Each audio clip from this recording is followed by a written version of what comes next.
Esa semana fue una neblina de dolor. Yo pedí licencia en el trabajo. Michael intentó volver, pero regresó el mismo día. No podía concentrarse. No podía fingir normalidad. Comíamos poco. Dormíamos menos. Hablábamos apenas. El silencio era ensordecedor. Era el eco de lo que faltaba. Las risas, los balbuceos, los llantos de nuestra hija. Mis padres no llamaron, no escribieron, no vinieron. Nada. Como si nada hubiera pasado. En cambio, los padres de Michael venían todos los días, con comida, con manos dispuestas a lavar ropa, a fregar platos, a sostenernos sin preguntar. Respetaban nuestro dolor, nuestro espacio, pero no nos dejaban solos demasiado tiempo. Su madre fue quien, con dulzura, nos sugirió la terapia de duelo. Su padre fue quien tomó el control del papeleo, certificados de defunción, seguro, facturas, trámites que eran imposibles de enfrentar solos. Y entonces, 7 días después del funeral, sonó el teléfono. El número de mi madre. Estuve a punto de no contestar, pero algo en mí necesitaba saber qué diría. «Abby», dijo con voz ligera, despreocupada. «¿Cómo estás?» Cerré los ojos. «Mi hija murió», respondí en seco. «Fue enterrada sin sus abuelos presentes. ¿Cómo crees que estoy?» Hubo un silencio tenso. Luego, «No hay necesidad de ese tono. Solo llamamos para invitarte a ti y a Michael a la cena del domingo. Te vendría bien salir de casa». Una pausa. «Jason y Stephanie estarán allí. Quieren contarte sobre los planes de la boda. Podría distraerte». Distraerme. Como si enterrar a mi hija fuera una molestia menor de la que se pudiera distraer con una conversación sobre flores y banquetes. «No creo que podamos ir», dije. «Abby, no puedes simplemente encerrarte, alejarte de todos. La vida continúa. Ya ha pasado una semana». «¿Una semana?» «Una semana desde que abracé a mi hija por última vez. Y mi madre pensaba que era suficiente tiempo para superarlo». «Tengo que irme», dije. Y colgué 2 semanas después del funeral de Emily. En contra de toda lógica, acepté asistir a la cena en casa de mis padres. Michael se mostró reacio desde el primer momento. Me preguntó si estaba segura, si era necesario, pero yo sentía una necesidad visceral, no de reconciliación, ni siquiera de paz, sino de claridad. Quería verlos, mirarlos a los ojos, ver si eran capaces de fingir que nada había pasado, ver si siquiera mencionaban a Emily. Necesitaba saber con qué clase de frialdad me enfrentaba. La tarde del domingo, mientras Michael conducía, yo miraba por la ventana sin hablar. El trayecto me pareció eterno. Me dolía el estómago. No sabía si era ansiedad o rabia contenida, quizá ambas. La casa donde crecí lucía exactamente igual. El césped impecable, los setos perfectamente recortados, las jardineras floridas como siempre, como si el tiempo no hubiera tocado ese lugar, como si no hubiera atravesado por la muerte de una nieta, como si Emily nunca hubiera existido. Mi madre abrió la puerta con una sonrisa automática.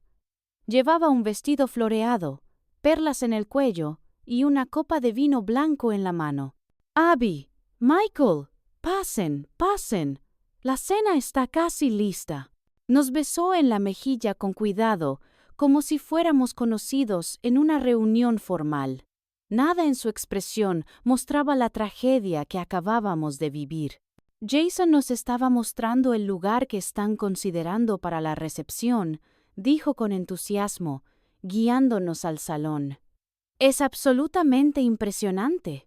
Mi padre estaba en su sillón, como siempre, leyendo el periódico, que dobló con aire ceremonioso al vernos. Se levantó para darnos un apretón de manos. Sí, un apretón de manos. Jason y Stephanie estaban en el sofá, rodeados de revistas de bodas. catálogos de flores y una tablet con fotos del salón de eventos. Stephanie sonreía con esa dulzura ensayada que había visto muchas veces. Jason ni se molestó en ocultar su fastidio cuando nos vio entrar. Nos sentamos en el sofá de 2 plazas, rígidos. Michael tomó mi mano, y yo la apreté como si me fuera la vida en ello. La conversación giró únicamente en torno al ascenso de Jason, las ideas de decoración de Stephanie, las listas de invitados, los menús. Mis padres asentían entusiasmados a cada idea, opinaban, sugerían, recordaban con nostalgia su propia boda. Nadie mencionó a Emily, ni una palabra, ni siquiera un ¿cómo están? Nada. Yo escuchaba, mi cuerpo presente, pero mi mente vagaba.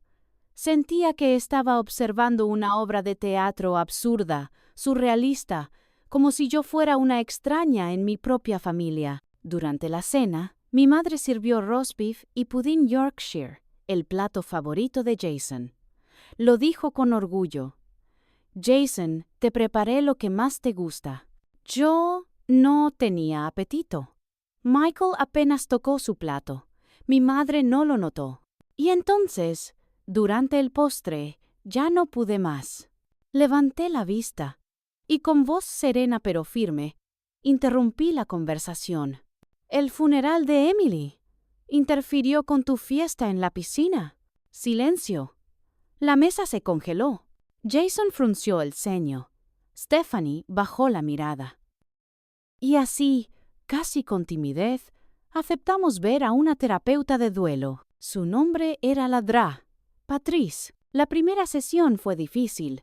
Yo apenas hablaba. Michael sí. Lloraba al recordar cómo intentó revivir a Emily, cómo le hablaba mientras hacía compresiones torácicas, suplicándole que regresara. Yo lo escuchaba y sentía que estaba viendo una película de otra persona, como si mi cuerpo aún no hubiera llegado al momento de procesar nada. Pero en la tercera sesión, algo se abrió.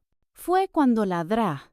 Patrice, con una voz suave pero firme, me preguntó: Abby, ¿sientes que tus padres alguna vez te trataron con el mismo amor y cuidado que le brindaron a tu hermano? Esa pregunta encendió una tormenta. De repente, todo salió.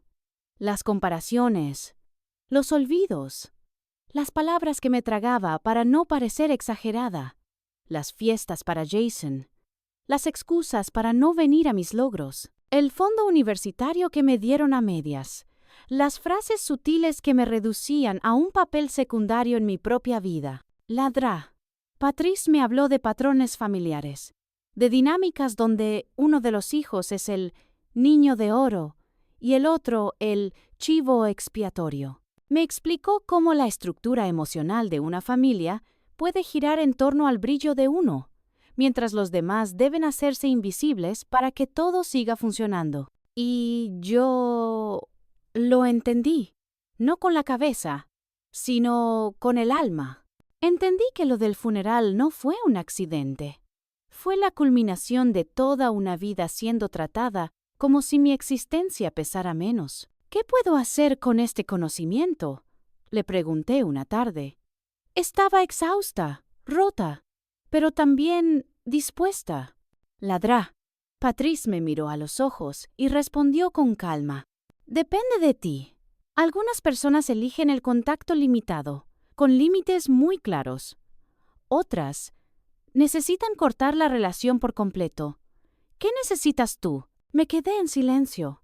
Pensé en Emily, en su carita redonda, en sus manitos, en su forma de dormir con los labios ligeramente abiertos. Pensé en lo que ella merecía, en lo que yo, como su madre, debía hacer por su memoria. Quiero que entiendan, dije finalmente. No sé si cambiarán, pero necesito que enfrenten lo que han hecho. No por mí, por Emily. Michael fue mi ancla en ese proceso. Le conté mi decisión. Le dije que quería confrontarlos formalmente, no con gritos, no con rabia desbordada, con hechos, con verdad, con toda la calma posible, porque esa calma era mi forma de recuperar el control. Él no intentó disuadirme. Estoy contigo, me dijo. No por obligación, por amor, porque tú y Emily lo merecen. Pasé las siguientes semanas preparando lo que sería mi enfrentamiento final con mis padres, no con violencia, sino con documentación, con una narrativa que no podían rebatir. Saqué todas las fotos que tenía de Emily, las conversaciones por mensaje donde mis padres me ignoraban, las respuestas vacías, las publicaciones de Instagram donde aparecían con copas de champán el día del funeral, las tarjetas de cumpleaños sin firma, las felicitaciones vacías en mis logros, los silencios. Lo ordené todo, lo imprimí, lo puse en una carpeta y luego escribí una carta que leí una y otra vez, ajustando cada palabra, cada frase, hasta que se sintiera precisa, justa, innegable. Era mi verdad, la que había callado por años, y cuando sentí que estaba lista, les escribí un mensaje. Me gustaría reunirme con ustedes para hablar sobre cómo seguir adelante después de lo sucedido. Solo nosotros tres. Este domingo a las 2 p.m. en su casa. Mi madre respondió al minuto. Me alegra tanto que estés lista para dejar esto atrás. Haré tu pastel de limón favorito. Esa respuesta fue reveladora. Ella pensaba que iría a olvidar, a perdonar sin escuchar, a cerrar sin haber abierto. Pero no, yo no iba a buscar venganza. No quería herir, quería que miraran, que vieran lo que se negaban a ver, que por una vez en sus vidas me escucharan. No para salvar la relación, sino para salvar mi voz, para salvar la memoria de Emily. ¿Y a mí? El domingo llegó. Me vestí con cuidado, no por ellos, por mí. Llevaba una blusa azul, del tono que Emily miraba fijamente cada vez que la usaba, como si le resultara reconfortante. También llevaba el collar que Michael me regaló tras su nacimiento, con su piedra de nacimiento engarzada en forma de corazón. Antes de salir, coloqué una foto enmarcada de Emily dentro de mi bolso. Era de esas que tomamos cuando tenía 4 meses, con su vestido rosa, sonriendo con esa encía infinita y esos ojos brillantes como espejos. También guardé la carpeta con los documentos, la cronología de una vida ignorada y la carta que había escrito como si fuera un testamento emocional. ¿Lista?, preguntó Michael, con la voz suave pero firme. Respiré hondo. ¿Tan lista como puedo estar? La casa de mis padres no había cambiado ni un centímetro. La perfección de siempre, el césped perfecto, las macetas florecidas, el buzón limpio, como si el tiempo no los hubiera tocado, como si sus nietas no se hubieran ido, como si el duelo no existiera. Sí, respondí, los tenía. Nunca la miré, confesó, susurrando. Siempre estaba tan enfocada en Jason, en sus cosas, su fiesta, sus planes. Mi padre se removió en su silla. Margaret. Pero ella lo interrumpió, por primera vez en años. No, Abby tiene razón. Eso me sorprendió más que cualquier grito, más que cualquier excusa. Robert no fue solo un evento, fue toda una vida, y yo no quiero seguir así. Mi padre no respondió. Su rostro estaba pálido, inmóvil. No te voy a cortar por completo, les dije, pero necesito distancia, necesito límites, y no voy a aceptar ninguna versión falsa de lo que pasó.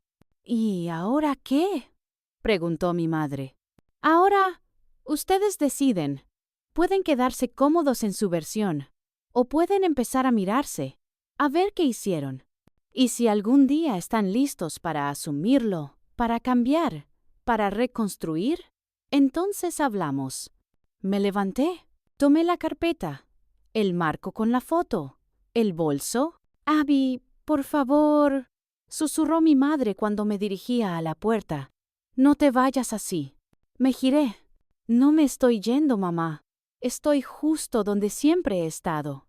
Ustedes son los que no estuvieron cuando más importaba. Y salí, con el cuerpo temblando, pero con el alma en paz. Salí de esa casa con el corazón herido, sí, pero también con una sensación que no había sentido en meses. Alivio. Por primera vez en mi vida había dicho mi verdad, sin suavizarla, sin justificarla, sin hacerme pequeña para no incomodar. Había hablado no solo como hija, sino como madre, como la madre de Emily, y le había hecho justicia, le había dado voz, había hecho que sus abuelos la miraran, aunque fuera tarde, que la reconocieran, que sintieran, aunque fuera por un instante, el peso de su ausencia. Michael me esperaba en el auto. Al verme no dijo nada, solo abrió la puerta, tomó mi mano y me abrazó mientras mi cuerpo se rendía a una mezcla de cansancio, tristeza y libertad. No lloré como antes. No era un llanto de desesperación, era uno suave, como si mi alma, agotada, finalmente hubiera exhalado. Esa noche dormí. Por primera vez en semanas, dormí sin sobresaltos. El dolor seguía allí, claro, pero el nudo en el pecho que me había acompañado desde el funeral empezó a aflojarse. En los días que siguieron, Michael y yo empezamos a reconstruirnos, no desde la negación, no desde la distracción, desde la aceptación, desde el duelo compartido. Volvimos a terapia.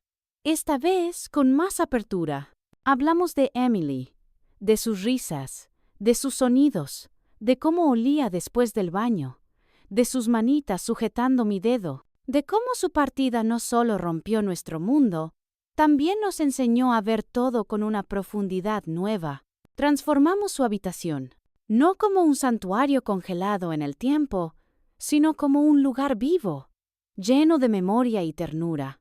Pintamos una pared con un mural suave, estrellas, flores y un pequeño conejo, su favorito, saltando entre ellas. Colgamos sus fotos, colocamos sus juguetes favoritos en estantes y dejamos una silla cómoda donde, a veces, simplemente nos sentamos en silencio y orábamos, pero también sonreíamos, porque en ese espacio Emily aún vivía en nosotros.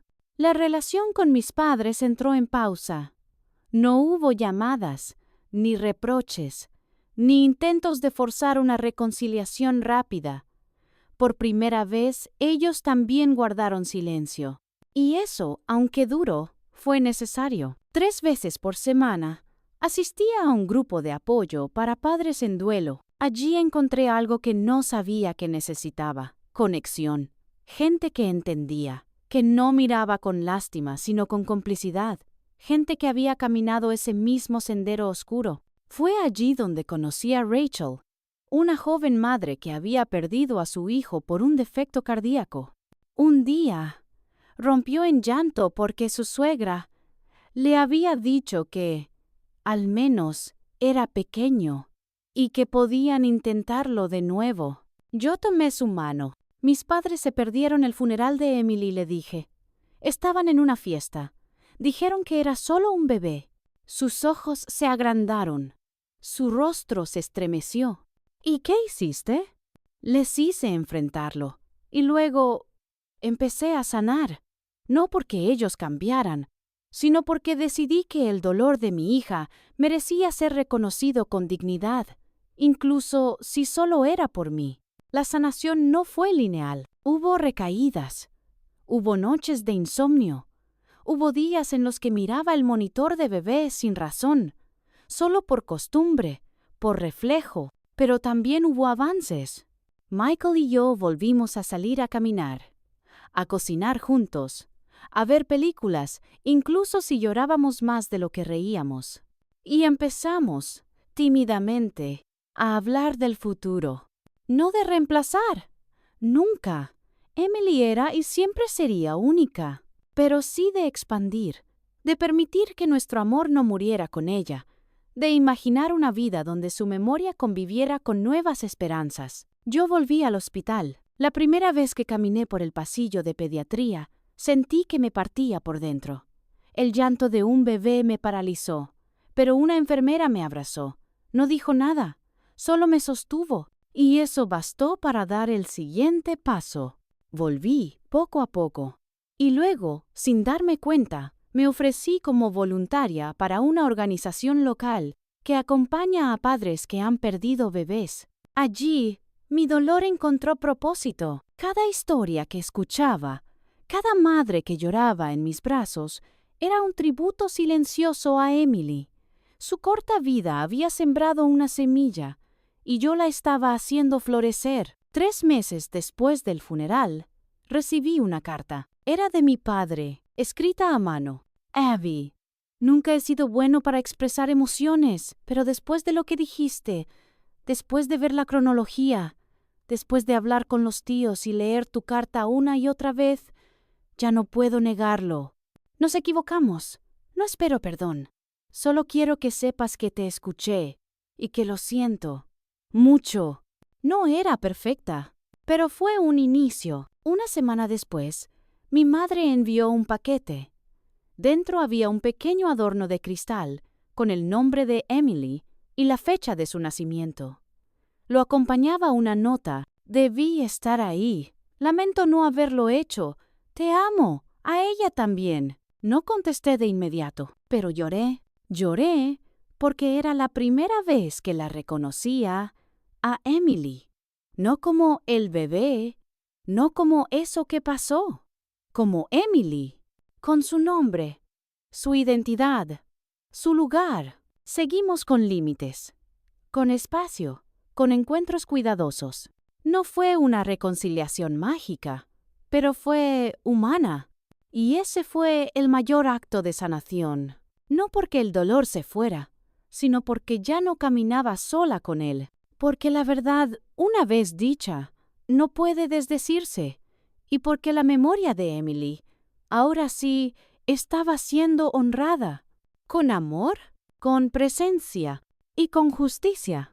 El tiempo no cura todas las heridas. Eso es una mentira piadosa que se dice para llenar silencios incómodos. Pero el tiempo permite respirar, permite encontrar un ritmo, un propósito, una nueva forma de caminar, con las cicatrices a la vista, sí, pero sin esconderse.